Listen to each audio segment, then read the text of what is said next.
Hey everybody, before I get started, I just want to mention a couple of ways that you can engage with me on a more personal level. I have a few avenues set up and I keep focusing on one, and I figured, why don't I make a short little video talking about all of them real quick before we get into these episodes. So first thing, Patreon. There's a link in the episode description, in every episode description, to the Patreon, as well as a video on the feed called Major Announcement that has all the details of what each tier offers and how much they cost. I implore you to check that out. I offer a lot of cool shit for my patrons.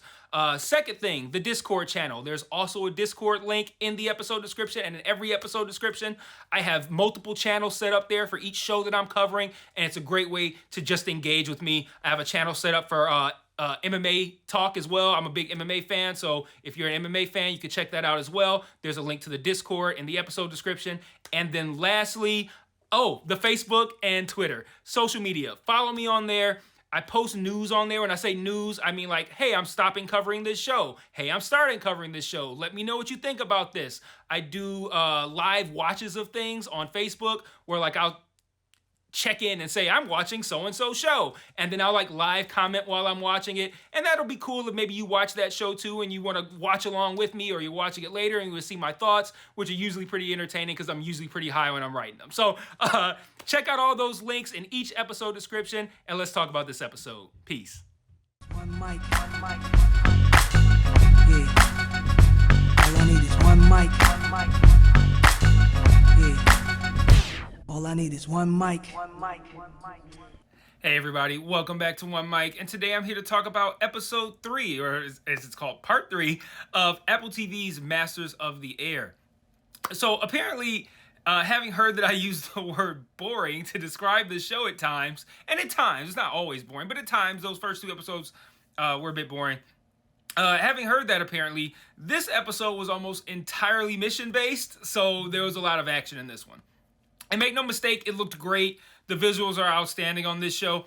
I do still feel like it's just a little bit too, it's not a little bit, it's a lot, too shiny and glistening of a show to make me feel like I'm in World War II. It's not gritty enough, but, and that's a criticism that's not going to change, by the way. I'm just not going to say it every week. But you think that a mostly action-based episode would be a good thing to someone who has said that the show has had some boring moments, but the emphasis on the action really only solidified my issues from the first 2 episodes.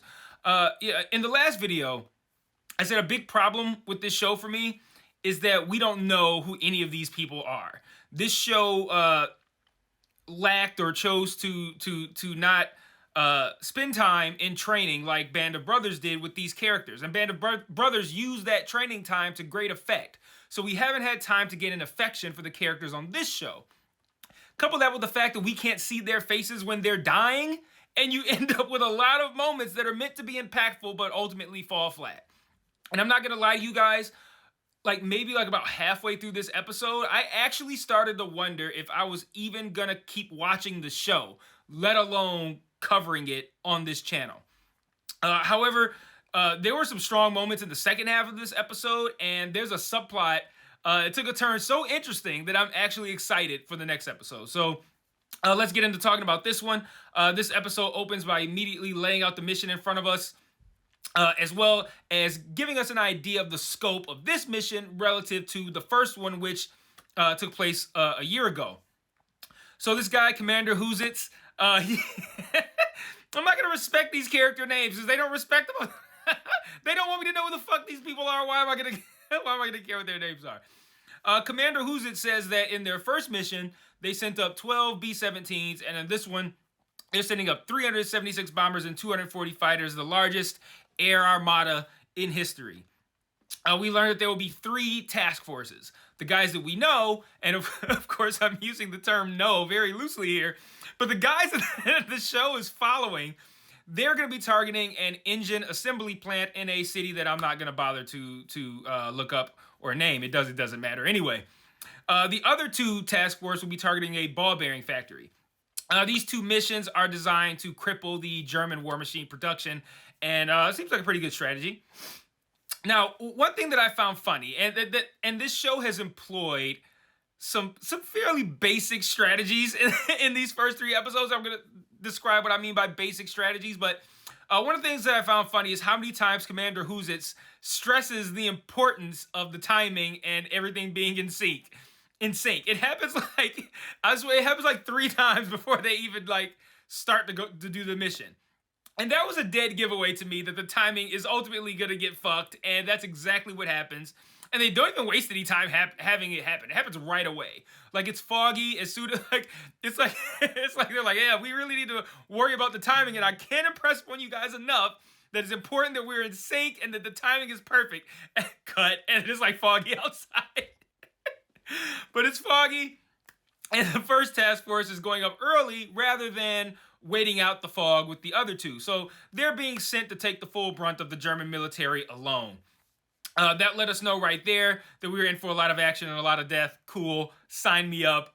All of that was really good stuff. It was fun to watch, but like I said at the beginning, I don't feel in it like I did on Band of Brothers. I feel like I'm watching a really cool, really well put together action sequence, like a movie. It's like really, expensive looking, all that kind of shit.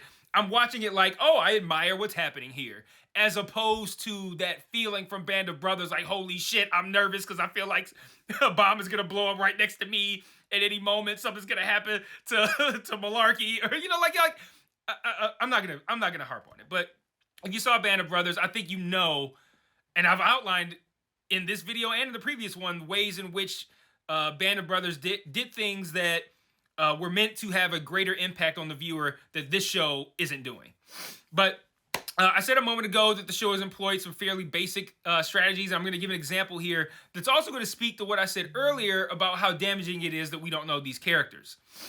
There's a moment that I'm sure is meant to be one of the highlights, if not the highlight, of this episode, in which a character that we met like 10 minutes ago that they call Babyface is left to die in a plane by a guy named another soldier named William Quinn, a character whose name I had immense trouble finding online.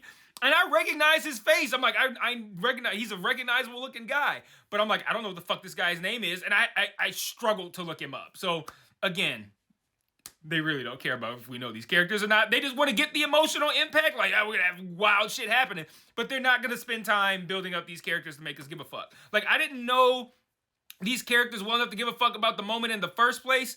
But secondly, that's a really overused tactic to do.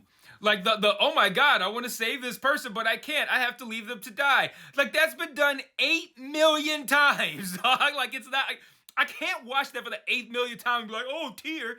And it's like the other 7,999,999 times it's been done, I knew the characters involved, so I could at least try to sort of kind of give a fuck, or maybe I did. In this moment, I'm watching a guy I sort of recognize but can't name leave another guy who I just met 10 minutes ago in TV show time, and I'm supposed to be moved by this scene? No, it fell totally flat for me. I rolled my eyes. I'm like, I've seen this 8 million times. They're doing nothing different. As a matter of fact, they're doing it a lot worse. And then after Quinn jumps out of the plane, like, it immediately explodes behind him like a fucking Michael Bay movie or some shit. Another wildly overused shot. Just this time it's in the air, whereas normally it's when we're like people are on the ground, but then they jump in the air inexplicably as a building explodes behind them and then it propels them forward. Like, it was that, but the airplane version of that. I rolled my eyes like I could see behind me. I rolled my eyes so fucking hard. And that plane exploded right after each other. So fucking dumb. Like, like, I really don't understand. Like, no one was like, yo, you want to use this shit? Like, you want to have the plane explode right now? Like, right now. Like, the scene doesn't work. But if it did work for you, all you needed was I have to leave this guy to die and him begging the guy to stay. That's all you needed. You didn't need the plane exploding at all. But, like, the plane exploded right as he jumped out. I'm just like, man, you better get this fucking Michael Bay fucking Terminator 17 bullshit out of here, man. That scene was bad to me, man. I'm sorry. But like I said, it just didn't work at all for me in any way. Now, let's juxtapose that with another death scene, the one for Kurt, Barry Keoghan's character. Now, yes, I already know the actor. A lot of us do, so that helps. But Kurt has been at the forefront of a lot of scenes. We've seen him with his mask off a lot. The character has a very distinguishable accent. His name has been spoken several times by other characters that we know, by Buck and Bucky. they fully established Kurt. We know Kurt. In an earlier episode, we also saw Kurt successfully crash land a plane, so we know that he can do it. That helps add context to this moment in this episode when he again wants to try up to land the plane rather than bail with his co-pilot just having been, I don't know if he was shot or if he caught flack, whatever. But so when Kurt comes through that clearing and says, "Oh God," in a way that lets us know that he understands he's about to die, and then the plane immediately crashes and explodes, that shit worked. That's how you fucking do it. Like, I know the character. They set him up having successfully done this before, so I'm expecting him to be successful again. He's a big-time actor and a major character, so you're not expecting him to die right away in this manner. The oh God was delivered perfectly. It was a great scene. That's how you get that emotional response. Not with the contrived, I have to leave this person to die, but I really don't want to scene feature two motherfuckers I don't even know. That's not how you do it. Now, I want to talk about another scene that didn't work for me, and it's another scene that you see in a lot of war films and shows. It's a scene where a character is kind of like overreacting emotionally because they're really upset and trying to process and struggle through processing whatever it is that they just experienced in whatever film or show you just watched. Kraz, who is the navigator, I mean, I don't even, you guys know Kraz, right? Just like I described Kurt, you guys know Kraz. I say Kraz, you know, that's the motherfucker with the navigator who keeps throwing up. Why? He takes off his mask a lot. He has something noticeable that he does, which is the throwing up. They say his name all the time. He's had important roles. Again, that's how you make me care about a character, right? But Kraz is trying to log someone's death, kind of like after everything is already, all the shit has already finished happening. And the pilot that's flying the plane jokes that he doesn't think anyone had the time to or opportunity to update logs. And Kraz yells at him. He's like, I want to get it right. And the idea is that he's frustrated, and his this is how his trauma is manifesting. Like, he's screaming at his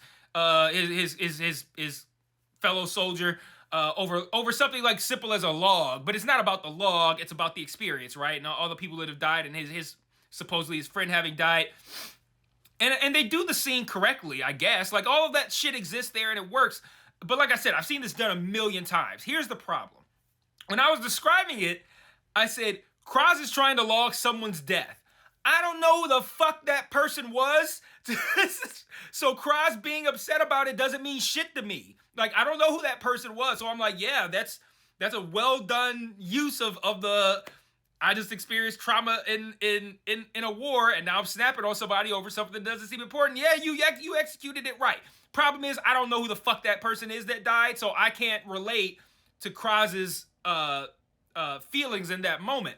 I can't be like, oh, I understand how Kraz feels. I don't understand how Kraz feels because I don't know who the fuck that guy was.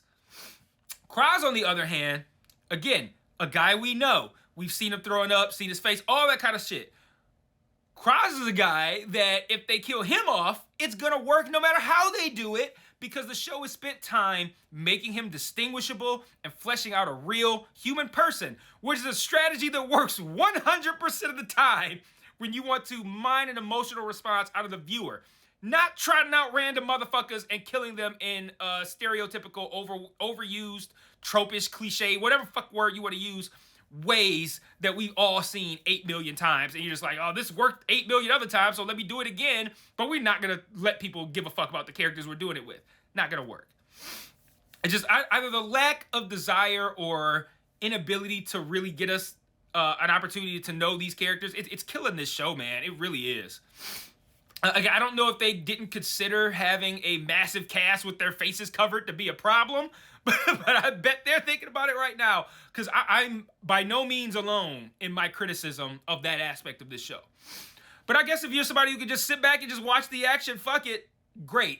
You're probably loving it. I'm not one of those people. If you watch it, I mean, I'm not here just to be like, yeah, boom, boom, shoot, shoot. Shit was fun. Like, I take this shit seriously. You guys who've been here a while know that. I can't just sit back and be like, explosions, fun. Like, no, do this shit the right way.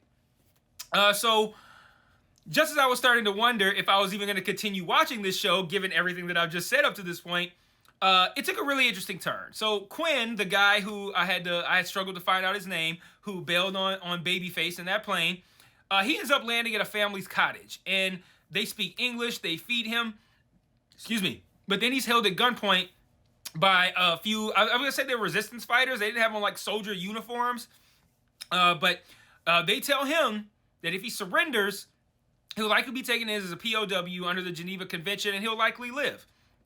However, they can help him escape back to England, but if he's caught, he'll probably be executed as a spy. So those are your options. Like, you could surrender and probably live, or you could try to get back to England and probably die. And those are his options. We don't hear the decision, but the preview for next week's episode lets us know that he chose to escape. Spoilers, I don't know, but if it's in the preview, I don't think it's a spoiler. And I'm all in on watching them trying to smuggle an American soldier out of Nazi Germany. Sign me the fuck up. That sounds really good. And even the stuff that they showed in the trailer for next week's episode surrounding that subplot looked really good. So I'm actually excited to see where that goes. Another thing I liked is all the relatable and genuine seeming reactions once our crew landed in Algeria. Cross kisses the ground. Bucky kisses his hand and touches the plane. Buck gives this look, a sigh of relief. And he had struggled to land his plane. He succeeded where Kurt failed. But he gives a look of relief that conveys, thank God to be on the fucking ground after all of that bullshit.